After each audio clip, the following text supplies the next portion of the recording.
Do you ever wonder how we forgot the working man's dinners that once fueled people around the world?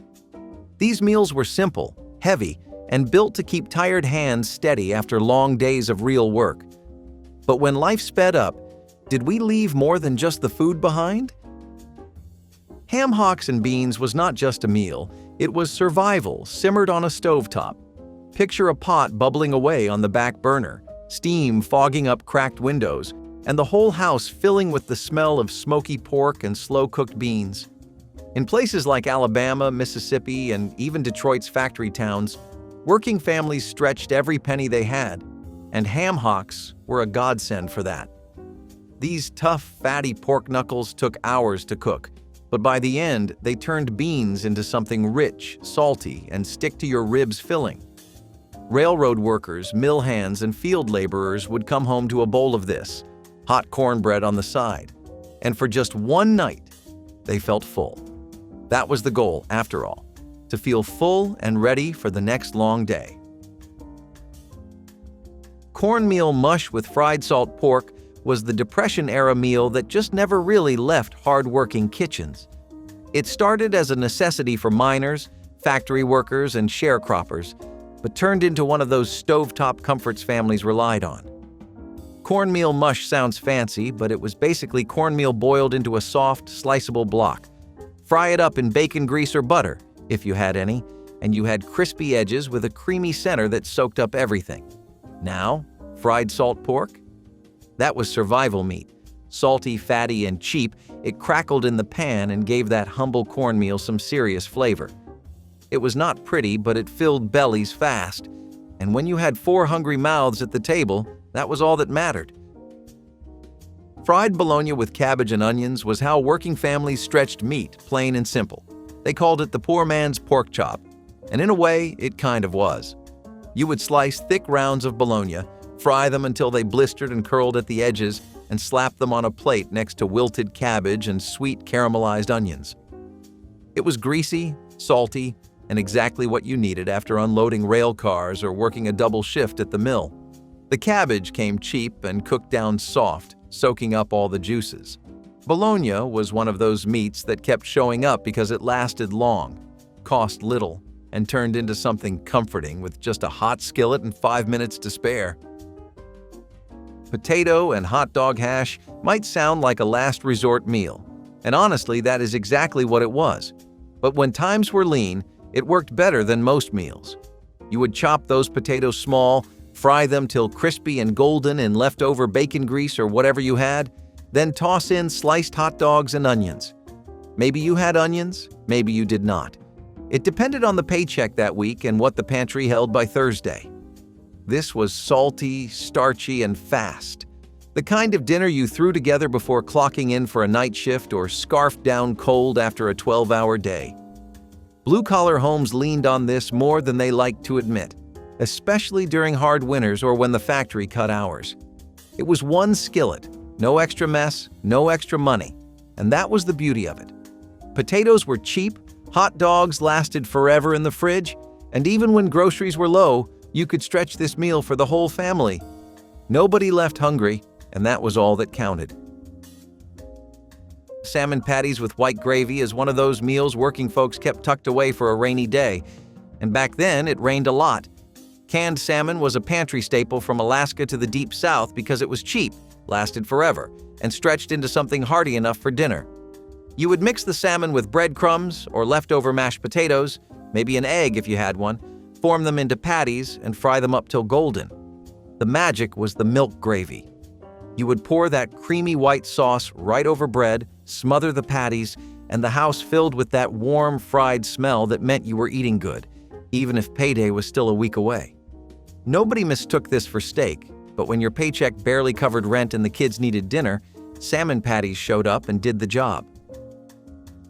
Ham and potato scallop bake showed up on Midwest tables for one reason. Leftovers were gold, and smart families knew how to turn scraps into a meal worth sitting down for. You would slice potatoes thin, layer them in a baking dish with bits of leftover ham, drown the whole thing in a thin, creamy sauce made from milk or whatever you had, and bake it till bubbly and golden. It looked like one of those fancy all-day meals, but it came together fast because no one had the energy to cook for hours after a factory shift or hauling hay. That golden crust on top, the creamy sauce soaked into the potatoes, and salty ham tricked your brain into thinking dinner was fancier than it was. Midwest families leaned on dishes like this when meat was scarce, time was tighter, and every penny counted. It tasted like you worked all afternoon to make it, without doing that. Collard greens with fatback and cornbread was dinner for the field hands, sharecroppers, and black families carving out survival in the South. It was not fancy, but it was honest. The kind of food that came from the dirt and fed you well after a long day hunched over in the fields or doing hard labor in cotton mills. The greens simmered low and slow, softened in the pot, soaking up every ounce of flavor from that salty slab of fatback. Fatback was no luxury cut, but it did the trick. Salty, fatty, and just enough to transform a pot of greens into something hearty. You would cook the greens down for hours, tender and wilted till they practically melted in your mouth. The broth at the bottom, known as pot liquor, was almost the best part. It held all the smoky, rich flavor, and you would never let that go to waste. That is where the cornbread came in.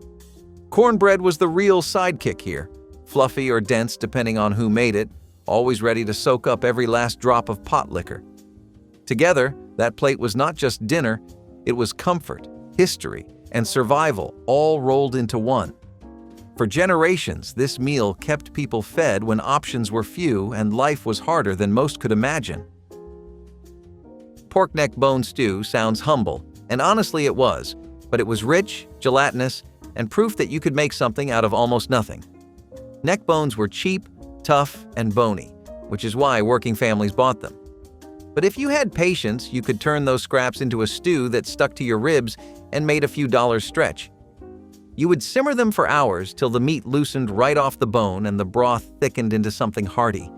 In went carrots, potatoes, onions, and whatever greens you had lying around. Every family had their own twist, but the bones were always the backbone, pun intended, of the dish. It filled bowls, bellies, and kept you going when grocery shelves were bare and pay barely covered rent. The South lived off stews like this, from farms to tiny towns, where folks stretched every penny into meals that fed the whole house. It was bony, but nobody cared once it was ready.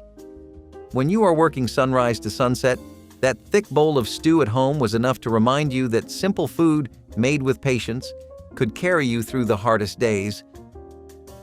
Meat scrapple with eggs might sound odd if you never grew up near Pennsylvania, but for the folks there, it was survival food turned tradition. Scrapple was how the Pennsylvania Dutch made sure nothing went to waste. Every pork trimming and leftover bit of meat boiled down with cornmeal, flour, and spices until it turned into this thick loaf of meat mush. Let it chill, slice it, fry it till crispy edges formed, and there you had it. A no-frills dinner ready to fill you up after long hours on the job. Pair it with fried eggs, maybe some potatoes if you had them, and that was supper done right. It was humble but practical, and working-class families knew better than to waste even a scrap. Scrapple stretched the butcher bill, turned bones and trimmings into breakfast, lunch, or dinner, and carried folks through the rough stretches when factory work paid little and farm life was hard. The crispy outside, soft inside, salty flavor, none of it was gourmet, but all of it was comforting. That was the point. You ate what you had, made it stretch, and kept going. Stuffed green peppers with rice and ground beef looked fancier than it really was, which is probably why union working families loved it.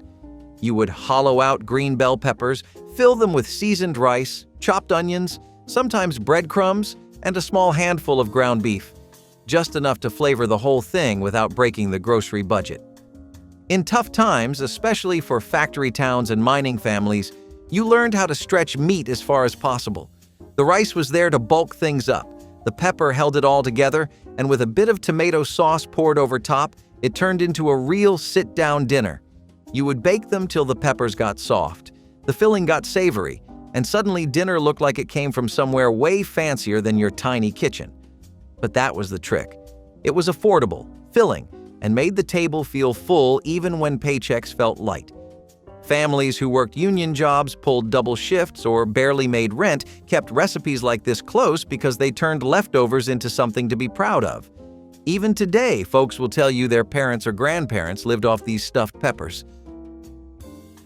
Hominy and pinto beans were one of those humble meals that quietly fed working families all across the Southwest, especially when times were lean and hours were long. Hominy, if you never had it, is just dried corn that has been treated with lime to puff up and soften. A native-inspired staple that has been filling bellies for generations.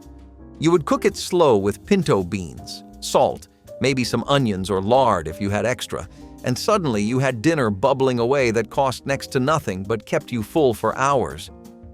It was simple, cheap, and perfect for folks doing back-breaking shifts in the fields or on construction crews under the desert sun. Beans and hominy stored easy, traveled well, and stretched for big families, which is probably why they stuck around long after fancier meals came and went. It might not look fancy on a plate, but that bowl of soft beans, chewy corn, and rich broth could keep a working person moving when there was no other option.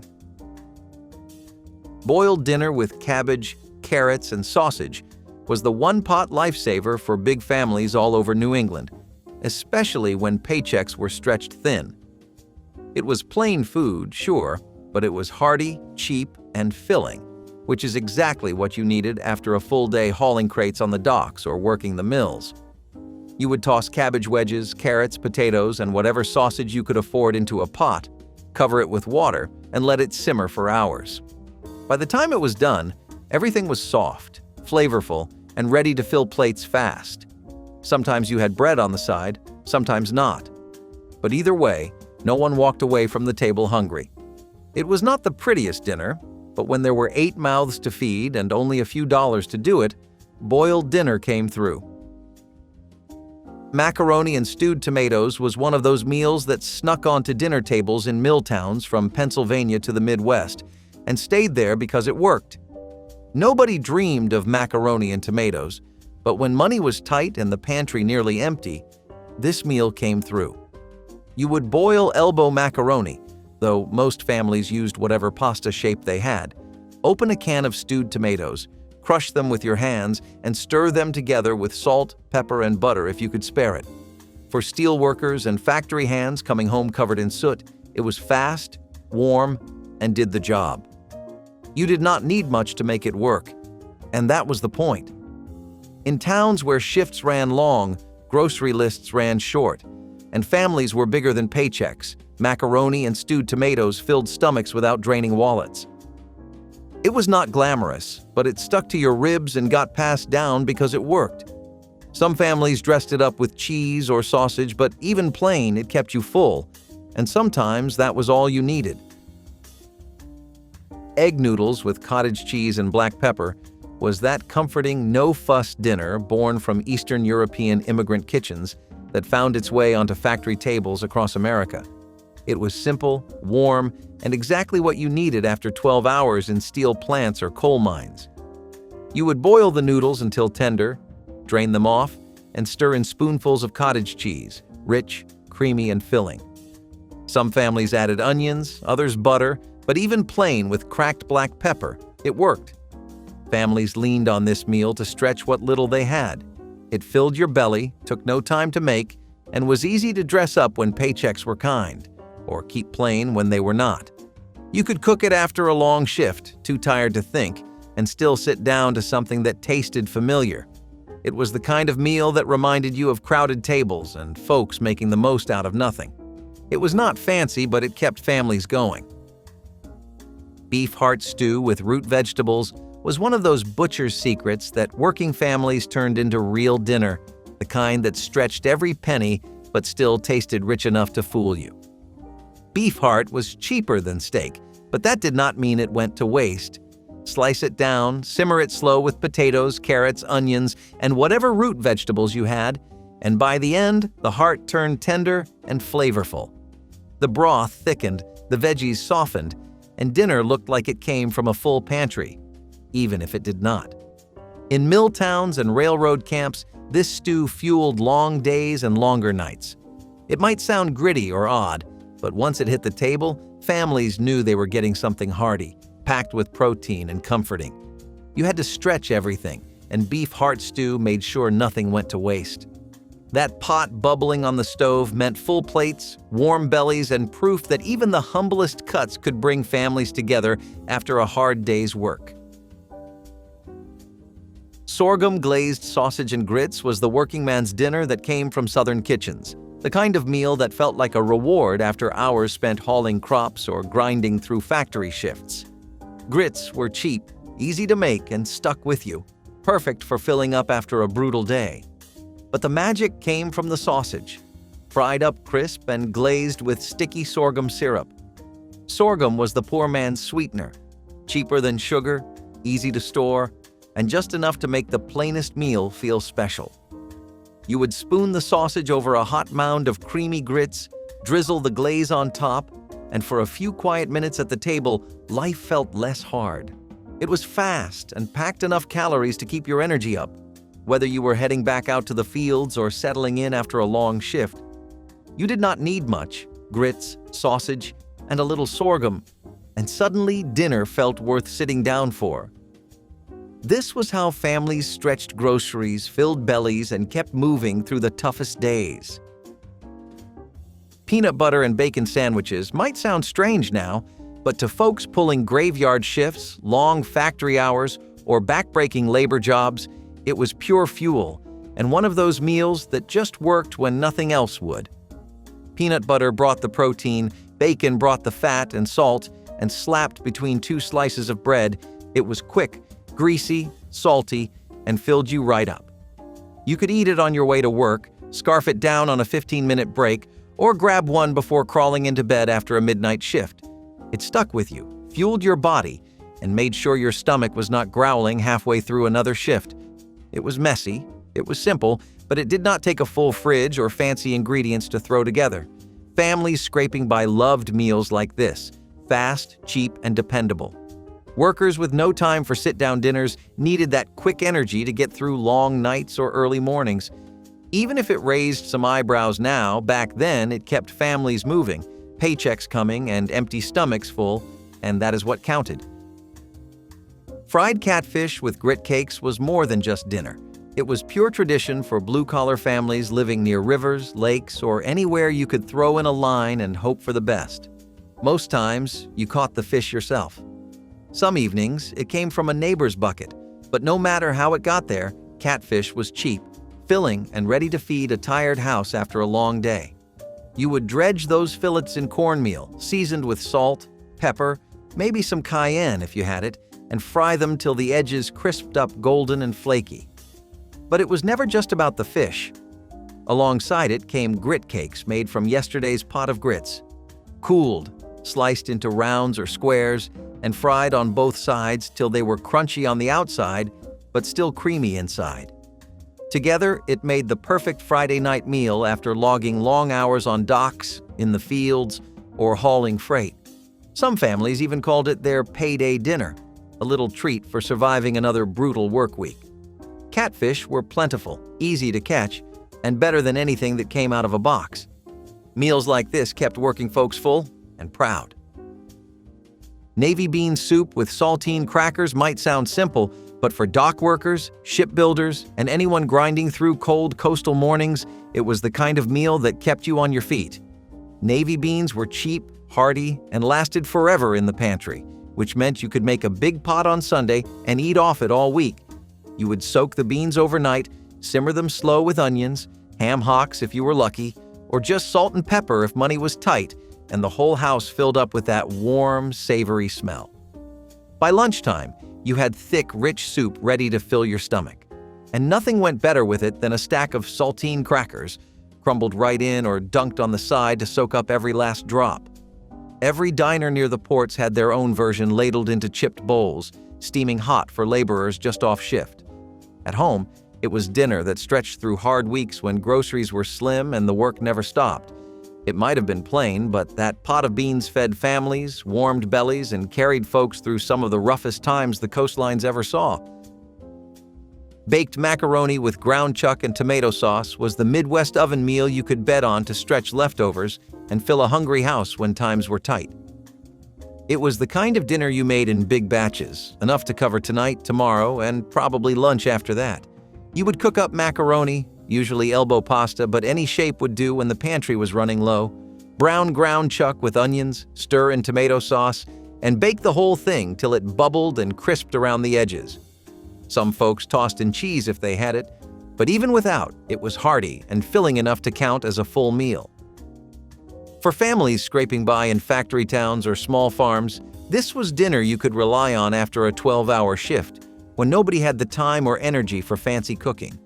The smell of it baking filled the whole house, made you feel like things were just a little more put together, even when the bills stacked high and groceries ran low. It was not pretty, but it kept bellies full, stretched leftovers, and made sure no one left the table hungry. That is what mattered most. Cabbage and noodles, or Haluski as most folks know it, was the working man's dinner that kept coal towns and steel mill families fed across Pennsylvania and Ohio. You could always count on it. Cheap, filling, easy to make after a brutal shift underground or a day spent pouring steel. You would boil up egg noodles, fry chopped cabbage in butter or bacon grease until it browned and softened, toss them together, and dinner was done. If you had onions or garlic, great. If not, it still worked. The cabbage wilted down sweet and tender, soaking up every drop of that buttery flavor. It stuck to your ribs and stayed with you. Exactly what miners, mill hands, and laborers needed to get through another punishing work week. Haluski was born out of Eastern European immigrant kitchens, passed down to generations who built America's industry with tired hands and empty wallets. You did not need a fancy stove or a stocked pantry, just some cabbage, noodles, and the grit to keep going. It was not pretty, but nobody cared. When the streets were coated in coal dust and your back ached from factory work, Haluski hit the table hot, and that was all anyone needed to feel like home was still there waiting. Venison stew with wild herbs was the kind of meal that made rural families feel like they had won the lottery, even if they were scraping by the rest of the month. For hunters, trappers, and folks living deep in the woods or tucked along mountain ridges, getting a deer meant meat on the table, pride in your skill, and enough food to stretch through cold weeks. You would cube the venison, brown it up with onions, potatoes, and carrots, and throw in whatever herbs you foraged from the land: wild thyme, dandelion greens, or anything edible and growing nearby. Venison was lean, rich, and tougher than store-bought beef, but simmer it slow and it turned tender as anything. The broth got deep and earthy, flavored by those backyard herbs and all the hours it spent cooking low over the fire. It was more than just dinner. It was proof you could live off the land, no matter how hard times got. For laborers in logging camps, rural farmhands, or small-town families scraping by, that pot of venison stew fed your belly and your pride all at once. It reminded you that even with empty pockets, you could still bring dinner home. Oxtail and barley soup was the unsung hero of immigrant-heavy neighborhoods where jobs were hard, hours were long, and dinner needed to stretch for as many people as possible. Oxtail was dirt cheap, bony, tough, and overlooked by folks who could afford fancier cuts. But when simmered low with barley, carrots, onions, and herbs, it turned into something rich and stick-to-your-ribs hearty. The tail's gelatin melted into the broth, thickening it into a stew that filled bowls and bellies alike. In New York tenements, Chicago's packing towns, and mill cities like Pittsburgh, this soup made regular appearances after long shifts in steel plants or factories. Immigrant families knew how to work with what little they had, and oxtail soup proved that scraps could still taste like home. Barley made the meal stretch even farther, with chewy grains that stayed filling long after the last bite. It took hours to cook, sure, but it was worth every minute. That bubbling pot on the back burner filled the house with warmth and made sure nobody went to bed hungry. Fried cornmeal. Crusted mackerel was one of those dinners that fishermen's families and working-class coastal homes relied on when paychecks ran short. But the sea stayed generous. Sometimes you caught the fish yourself. Other times it came from the market. Discounted, tinned, or traded between neighbors. You would coat the mackerel in cornmeal, season it up, and fry it till crisp and golden on the outside, flaky inside. It smelled strong, tasted even stronger, and it stuck with you long after dinner was done. exactly what laborers needed after hauling nets or working the docks. This was a dinner born from the water, feeding families through rough times, rough seas, and long winters by the coast. It was affordable, hearty, and brimming with the kind of salty, savory comfort that filled empty bellies without breaking the budget. You did not need fancy sides or extra money, just fish, cornmeal, and a hot pan. It was simple, but it worked. Beef and barley casserole was the kind of heavy, chewy bake that Midwestern families relied on to power through brutal winters and longer work weeks. It was practical, filling, and perfect for shift workers burning calories faster than they could earn a paycheck. You would brown ground beef, toss it with cooked barley, some onions or carrots if you had them, and bake it all together until it came out thick, rich, and hearty enough to hold you over. Barley soaked up every drop of flavor, and the beef, though usually just the cheaper, tougher cuts, got tender in the oven. It was dense, simple, and unapologetically heavy, the kind of meal that kept steelworkers, miners, and farm hands on their feet after 12-hour shifts. It stuck to your ribs and stayed with you. The kind of food that filled a house with warmth when the snow piled up outside and the pantry was running low. Casseroles like this made sure no one went hungry, even when the work was hard and the money was tight. Canned corned beef with boiled potatoes was the ultimate lean times dinner, especially in Irish-American homes where the money did not always stretch as far as the family did. You would pop open that can of corned beef, slice it thick, fry it up in a hot skillet, and serve it next to boiled potatoes, plain, practical, and just hearty enough to carry you through a cold factory night. It was salty, rich, and filling, even when the fridge looked bare. Families leaned on meals like this because it stretched grocery budgets and turned pantry staples into something warm, familiar, and satisfying. Boiled potatoes were always cheap, easy to grow or trade for, and when you paired them with corned beef, it felt like you had a proper dinner, even if times were tight. You did not need fancy seasonings or extra ingredients, just a stove, a pan, and the will to make it work. Braised rabbit with onions was the kind of rural dinner that showed up more often than folks like to admit, especially during the leanest years of the Great Depression. If you were lucky enough, or clever enough, to snare a rabbit, you had dinner plain and simple. For families living on small farms, tucked away in the woods, or scraping by in little mountain towns, rabbit was not some fancy delicacy. It was survival hopping around the backyard. You would skin it, clean it, and brown the meat in a pan with some onions, salt, pepper, and maybe a splash of broth or water. Simmer it low, let the meat soften, and by the time supper rolled around, you had a pot of rich, savory rabbit that could rival any Sunday roast. It was humble, tough, and a little gamey. But for families running on empty pockets, it was protein on the plate and pride on the table. You made do with what the land handed you. Backyard rabbits, wild herbs from the garden, onions pulled from the dirt. It all came together to fill hungry stomachs after long days in the fields or splitting wood for the winter. Sweet potato and black-eyed pea hash was more than just a meal. It was heritage, energy, and the kind of working man's dinner that powered long days in the Deep South. This recipe goes way back, rooted in Black Southern traditions where food was not just about filling bellies but holding families together during the hardest of times. Sweet potatoes brought the carbs to keep you fueled, black-eyed peas packed the protein, and together they carried tired bodies through long, back-breaking hours in cotton fields, construction sites, or factory lines.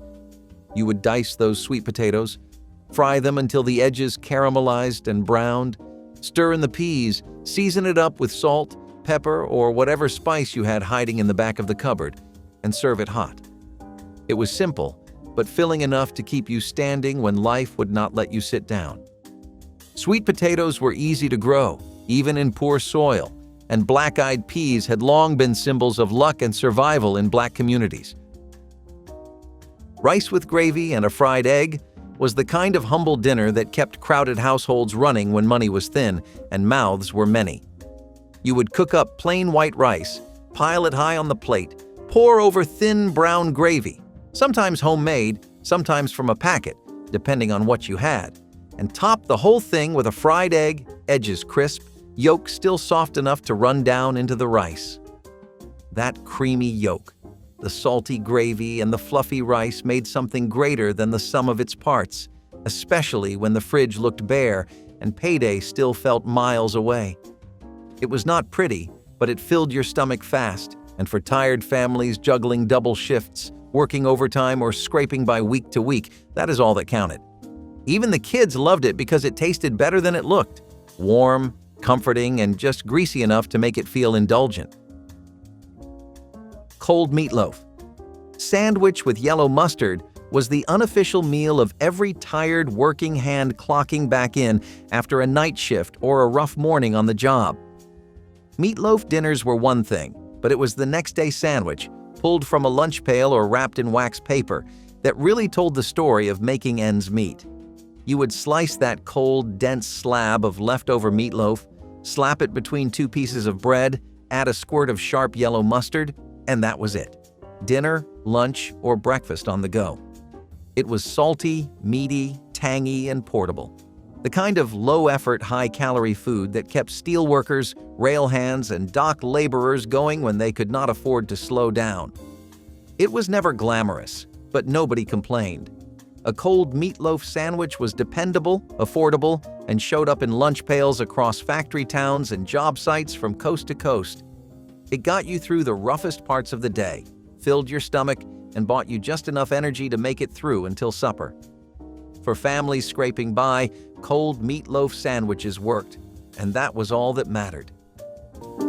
Chicken Kiev packs a punch with its chicken breasts stuffed with herbed butter, all wrapped up in a crispy breadcrumb coating. The dish stirs up a bit of a debate about its roots. Some folks reckon it was whipped up by French chefs back in the early 19th century, while others swear it was crafted by a Ukrainian chef in a Moscow kitchen in the early 20th century. Regardless of its backstory, Chicken Kiev began turning heads internationally around mid-20th century, becoming the go-to at dinner parties and special events. The traditional way to do it? Flatten those chicken breasts, tuck in a mix of butter, garlic, and herbs, roll them up, bread them, and fry to a golden brown.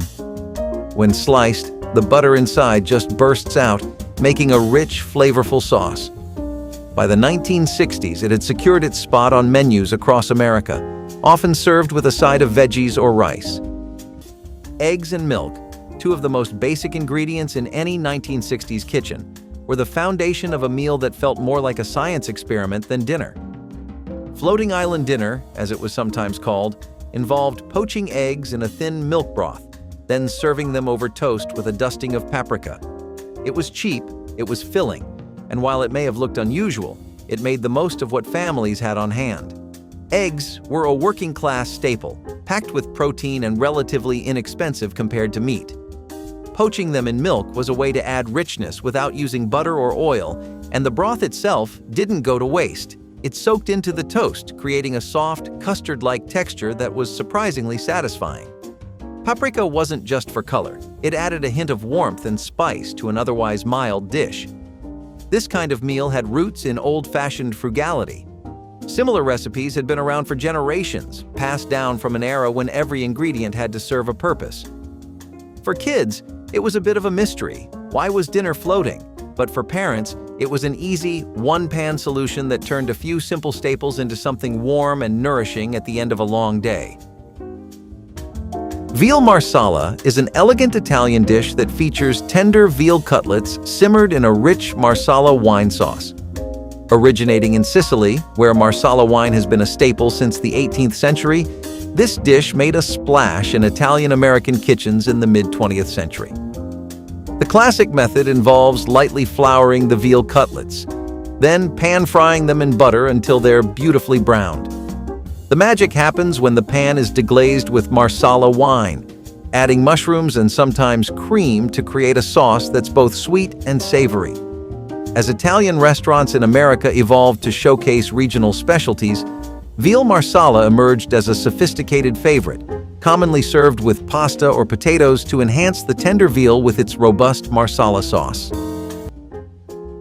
At a glance, it looked like fried chicken on a stick. But take one bite, and the secret was out. There wasn't a shred of chicken in sight. In the 1960s, when poultry prices soared, working-class families in industrial cities like Pittsburgh, Cleveland, and Detroit turned to a clever alternative: skewered, breaded and fried pork or veal, known as city chicken. The name was a bit of a joke. Chicken was considered a luxury in certain areas, but pork and veal, those were cheap, especially in regions with a strong meatpacking industry.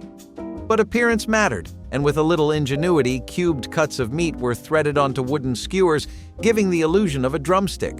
Once dredged in flour, dipped in egg wash, and coated in breadcrumbs, it was pan-fried until golden brown and crispy. Some families took it a step further, baking the skewers in a bit of broth for extra tenderness.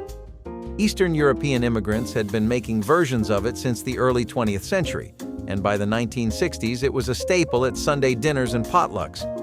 It might not have been real chicken, but in a time when stretching a dollar mattered more than labels, it didn't need to be.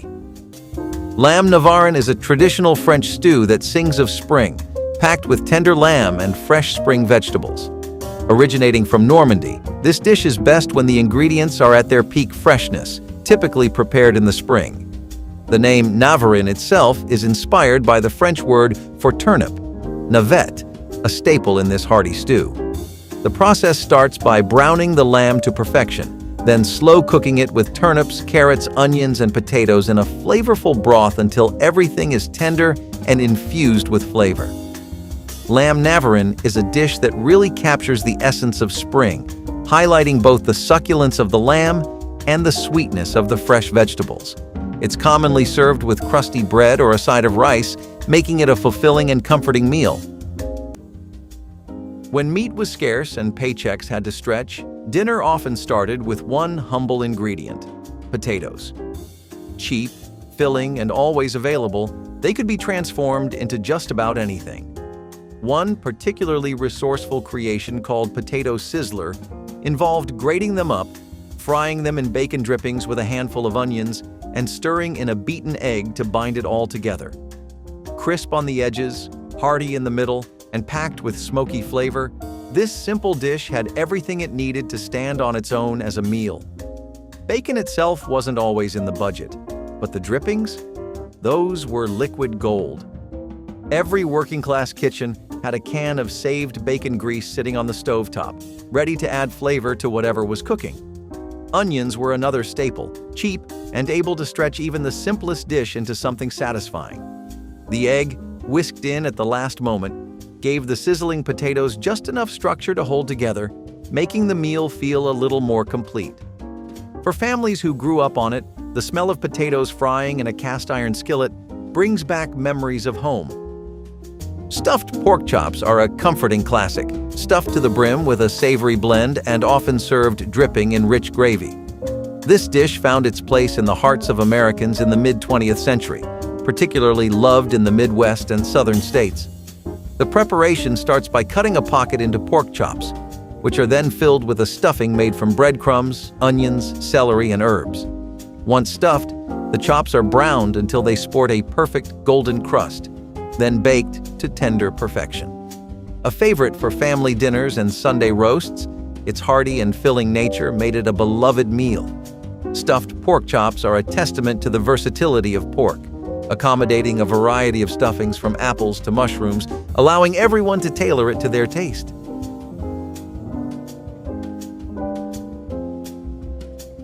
There was a time when dinner didn't come from a drive-thru or a frozen box. It came from whatever was on hand. In kitchens where budgets were tight and grocery trips were limited, a humble combination of eggs, milk, flour, and butter could transform into something that filled bellies without emptying wallets.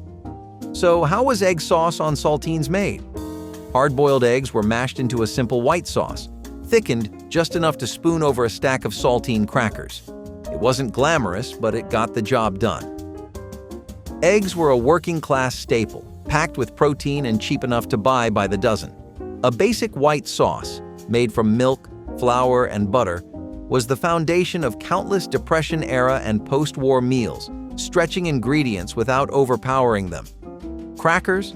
Those were always in the pantry, whether for soup, snacks, or in this case, an entire meal.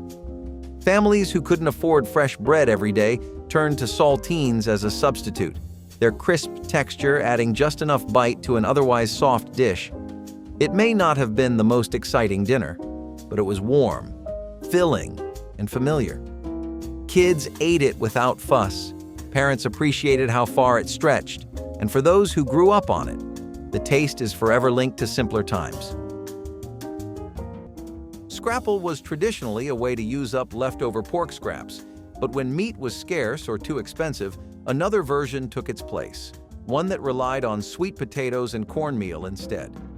Sweet potato scrapple kept the same fried, crispy on the outside, soft on the inside texture, but swapped out meat for mashed sweet potatoes, mixed with cornmeal and spices, then molded into a loaf and sliced before frying. It was simple, cheap, and packed with enough flavor to make you forget there wasn't any pork in sight. Sweet potatoes were a southern staple, affordable, nutritious, and easy to grow. Unlike white potatoes, they had a natural sweetness that made them versatile in both savory and sweet dishes. Combined with cornmeal, another low-cost kitchen essential, they created a filling, hearty meal that could be eaten on its own or served with eggs for breakfast. Seasonings varied by household. Some added cinnamon for warmth, others leaned into salt and pepper for a more savory bite. Families who grew up eating it remember the unmistakable sound of slices sizzling in a hot pan, the edges crisping up to golden perfection. Few dishes command attention quite like a well-prepared crown roast. Traditionally served at homecoming dinners and holiday gatherings, it was the kind of dish that made guests stop and admire before the first bite.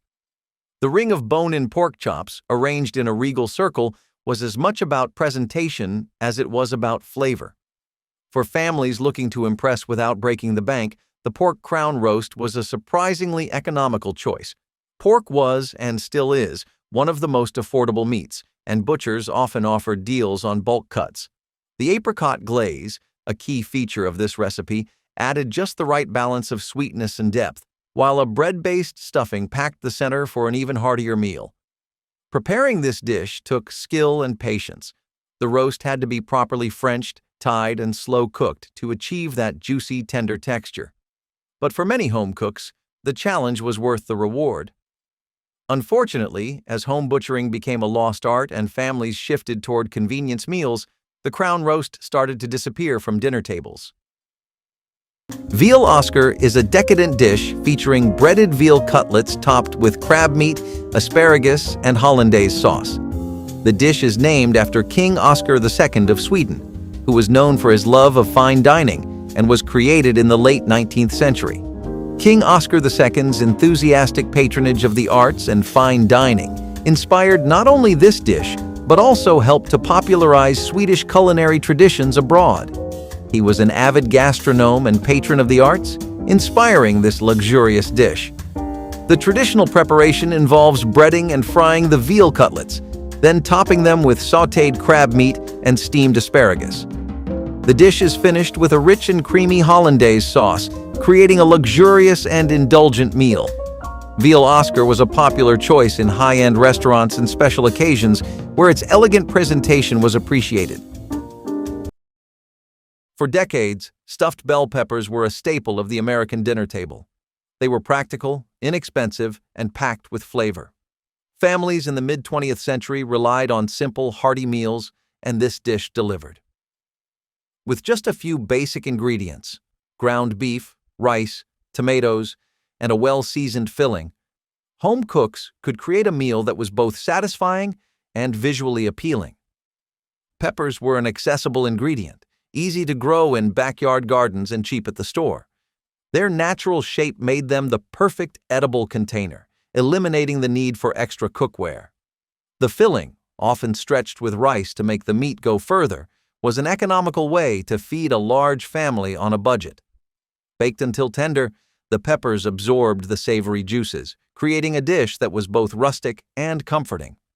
But as convenience foods took over, stuffed peppers began to fade from dinner rotations. The rise of prepackaged meals and fast food options meant fewer people were willing to spend time hollowing out peppers and slow-baking a homemade filling. Today, the dish still makes an occasional appearance in nostalgic cookbooks, but it's no longer a household staple. When tomato sauce wasn't in the pantry and butter wasn't an option, a surprising combination stepped in: Mayonnaise and mustard. Tossed with hot spaghetti noodles and seasoned with a dash of salt and pepper, this unusual pairing became a quick-fix meal known as mayo and mustard spaghetti, which was both budget-friendly and undeniably memorable. Spaghetti itself was one of the most affordable dry goods available, filling enough to feed a family without requiring much else.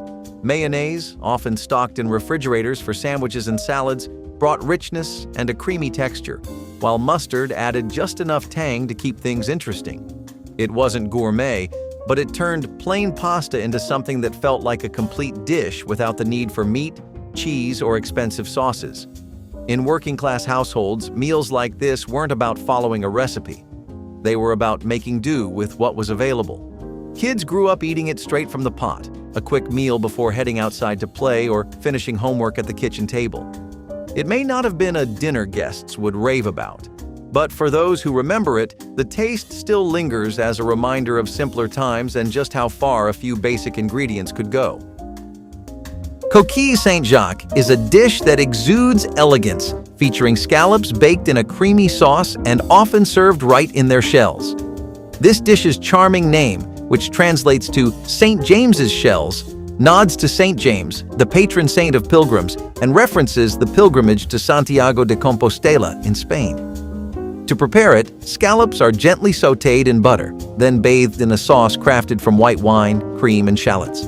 The final touch is a sprinkle of breadcrumbs before baking until the top turns a tempting golden brown. This dish offers a delightful exploration of scallops' delicate and sweet flavors, beautifully enhanced by the creamy sauce. Coquilles St has long been a fixture at festive dinners where its refined and sophisticated character is a favorite. Bologna wasn't just for sandwiches. When money was tight and meat had to be stretched, it found its way into all kinds of meals, including breakfast, where it was ground up, fried, and turned into a creamy, savory gravy. Poured over biscuits or a few slices of white bread, ground bologna gravy took one of the cheapest meats on the market and transformed it into something warm, filling, and satisfying. Bologna had long been a go-to protein for working-class families. Made from a mix of leftover meat trimmings, it was significantly cheaper than fresh cuts of beef or pork, but still packed enough flavor to carry a dish. Frying it first gave it a crispy, caramelized edge, while the addition of milk and flour turned it into a rich, hearty gravy. Served over whatever bread was available, it became a meal that could keep a family going through the day. For those who grew up eating it, the smell of sizzling bologna in a cast-iron skillet brings back memories of weekend breakfasts and weekday suppers alike. It wasn't fancy, but that wasn't the point. It was resourcefulness at its best, a way to take something simple and turn it into comfort food with just a few basic ingredients and a little time at the stove. Before slow cookers and instant meals, there was fricassee, a dish that turned simple ingredients into something extraordinary. This creamy chicken stew had roots in European cooking, but became a homecoming dinner favorite in American kitchens, especially in the South and Midwest. It was rich, comforting, and made the most of what was available. Chicken fricassee was the perfect example of resourceful cooking. In the days when whole chickens were bought instead of pre-cut parts, every bit was used. The meat was gently simmered in a velvety sauce made from broth, butter, and cream, creating a dish that felt indulgent without being expensive. Paired with dumplings or rice, it was a filling meal that stretched to feed a crowd. What made fricassee special was its balance between rustic and refined. Unlike fried or roasted chicken, this method kept the meat exceptionally tender, absorbing the sauce's deep flavors. Some families added carrots and peas, while others preferred a touch of sherry for extra depth. But no matter the variation, it was a dish meant to be ladled generously and served with warm, crusty bread. So why did it disappear? As boneless, skinless chicken breasts became the norm, slow-cooked dishes like this fell out of favor. Veal Parmigiana brings a little taste of Italian-American heritage to the table, featuring breaded veal cutlets smothered in tomato sauce and melted cheese. Born in the kitchens of Italian immigrant communities in the U.S., this dish was a clever adaptation of traditional Italian recipes, tailored to American tastes. It first surfaced in the early 20th century, with Italian-American families swapping out eggplant for veal. Introduced in Italian-American eateries soon after, veal parmigiana became a staple. The preparation? Bread those veal cutlets, fry them up, layer with marinara sauce, and a good helping of mozzarella or parmesan, then bake it until it's bubbling and golden. It hit its peak popularity in the 1950s and 1960s, often accompanied by pasta, crafting a hearty and satisfying meal. Stretching ingredients wasn't just a skill in the 1960s, it was a necessity. When a handful of leftover meat and a few vegetables weren't enough for a full meal, they found new life inside a flaky pie crust, topped with a generous layer of mashed potatoes. Hoosier pie supper was an answer to the age-old question: what can we make with what we have? Midwestern families, especially in Indiana, had been making similar dishes for generations, influenced by their farming roots and a deep tradition of waste not cooking. Mashed potatoes were a constant in working-class households, cheap, filling, and easy to make in large batches. A single pie could take scraps of roast beef, bits of ham, or even just a few spoonfuls of vegetables and turn them into a meal hearty enough to satisfy a family after a long day's work. It was baked until golden brown, emerging from the oven as a warm, comforting dish that filled the house with a familiar, savory aroma. Served with a ladle of brown gravy, it was about making sure nothing went to waste. In an era where food stretched as far as a paycheck, this dish wasn't just frugal. It was common sense wrapped in a flaky crust. Moussaka is a rich, layered Greek casserole that marries slices of eggplant with ground meat and a creamy bechamel sauce. This dish has Middle Eastern origins but was perfected in its modern form by Greek chef Nikolaos Tselementes in the early 20th century. Preparing moussaka involves frying slices of eggplant, layering them with a spicy meat mixture traditionally made with lamb or beef, and then smothering it all under a luscious bechamel sauce. Once assembled, it's baked until the top turns a tempting golden brown, offering a deep, flavorful feast. Moussaka made a name for itself in Greek cuisine and entered American dining scenes in the mid-20th century, often served with a side salad or bread for a balanced, fulfilling dinner. Long before store-bought bread was an everyday staple, cornmeal was the backbone of many working-class meals. Cheap, shelf-stable, and endlessly versatile, it found its way into countless recipes, none more practical than corn dodgers. These simple golden brown dumplings were either fried to crisp perfection or baked until firm, then served with a drizzle of syrup or a pat of butter. Corn dodgers were a direct descendant of Depression-era survival cooking, when wheat flour was too expensive for daily use. Cornmeal, on the other hand, was affordable and widely available, especially in the South and Midwest. Mixed with a little water, salt, and sometimes a splash of milk, it formed a dough sturdy enough to hold its shape in the frying pan. The result was a crispy on the outside, tender on the inside bite of pure comfort. Paired with a bit of molasses or honey, whatever was on hand, it became a meal that kids actually looked forward to.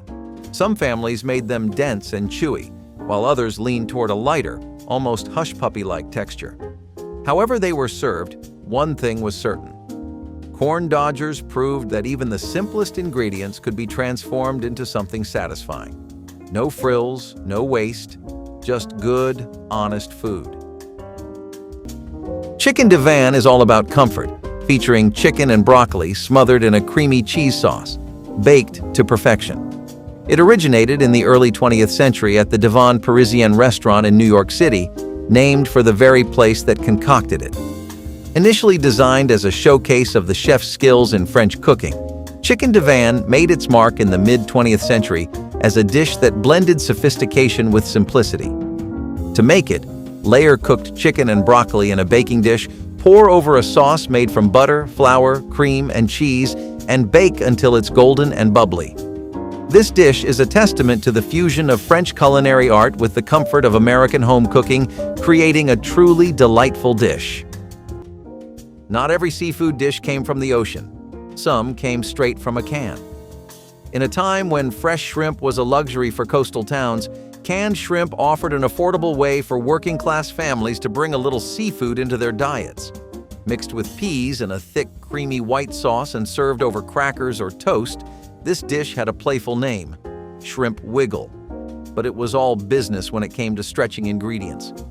Canned shrimp had been around since the early 20th century, marketed as a convenient alternative to fresh shellfish. By the 1960s, it found its way into all kinds of home-cooked meals, from salads to casseroles. In this dish, it was combined with a simple white sauce, a budget-friendly staple made from butter, flour, and milk that turned just about anything into a filling, stick-to-your-ribs meal. The peas added a pop of color and a bit of sweetness, balancing out the richness of the sauce. Served over saltines or toasted white bread, it wasn't fancy, but it was warm, comforting, and familiar. For many kids, it was their first introduction to seafood, whether they liked it or not. Some remember it fondly, while others never quite warmed up to the idea of shrimp that came from a can. Eggplant parmesan is a hearty Italian-American favorite that layers crispy breaded eggplant slices with marinara sauce and cheese. This vegetarian delight originally hails from southern Italy, known there as melanzane alla parmigiana, and made its way to American shores with Italian immigrants in the late 19th and early 20th centuries. The classic approach involves slicing the eggplant, breading it, and frying it until it's just the right shade of golden brown. These crispy slices are then layered with marinara sauce and a generous helping of mozzarella or parmesan, and baked until the cheese bubbles with joy. Eggplant parmesan became a staple in meatless meal traditions, particularly appreciated during the Lenten season among Catholic families in America. Gaining a firm foothold in American-Italian eateries during the 20th century, it often comes served with a side of pasta or bread, rounding out a truly satisfying meal. In working-class kitchens, the best meals weren't always planned. They were thrown together with whatever was available. A pound of ground beef, a can of tomatoes, some diced potatoes, and a handful of elbow macaroni could turn into a thick, hearty stew that stuck to your ribs and stretched across multiple meals. Some called it slumgullion, others just called it dinner. Dishes like this had no strict recipe, just a basic formula, cheap, filling, and endlessly adaptable. One night it might be heavy on potatoes, the next, macaroni took center stage. Some families added onions for flavor, while others bulked it up with beans or whatever vegetables were left in the fridge. The name slumgullion had been around since the 1800s, used by miners and sailors to describe a hodgepodge meal, proof that resourceful cooking had always been part of survival. Ground beef was one of the most affordable proteins in the 1960s, and canned tomatoes provided flavor without the cost of fresh produce. With a simple pot and a little seasoning, this one-dish meal fed entire families with ease. It was the kind of food that tasted even better the next day, reheated on the stove after a long shift or a day at school. Comfort food without the price tag. Crab Louie, also known as the king of salads, is a classic that originated on the U.S. West Coast in the early 20th century. While its birthplace is up for debate, some say the Palace Hotel in San Francisco, others point to Solari's restaurant in Seattle. It always features Dungeness crab, hard-boiled eggs, asparagus, tomatoes, and a creamy dressing made from mayonnaise, chili sauce, and spices. Crab Louie was dubbed the King of Salads by the San Francisco Chronicle in 1914, a nod to its deluxe ingredients and popularity among the elite. It first gained traction in the 1920s and 1930s, becoming a favored dish for lighter dinners or luncheons. The mix of crisp lettuce, savory crab, and tangy dressing, served up in an elegant presentation, made it a must-have at many a high-end restaurant and social gathering. In the Appalachian Mountains, resourcefulness was a way of life. When fresh food wasn't always guaranteed, families learned how to make the most of what they had, and that's where soured corn soup came in. This dish started with dried corn that had been left to ferment slightly, giving it a tangy depth of flavor. Simmered with onions and a chunk of fatback, it transformed into a rich, hearty soup that was as practical as it was unique. Corn was the backbone of Appalachian cooking, grown in backyard gardens and stored for winter months. Allowing it to sour slightly wasn't a mistake. It was a method passed down for generations, a natural way to enhance flavor when refrigeration wasn't an option. Fatback, a common cut of cured pork, added just enough richness to make the dish feel substantial, while onions provided a little sweetness to balance out the tang. This wasn't the kind of soup you'd find in a restaurant, but for mountain families, it was a familiar and comforting meal. Some grew up eating it with cornbread on the side, others with a spoon straight from the pot. If these dinners brought back memories or made you hungry, like, comment, and subscribe for more.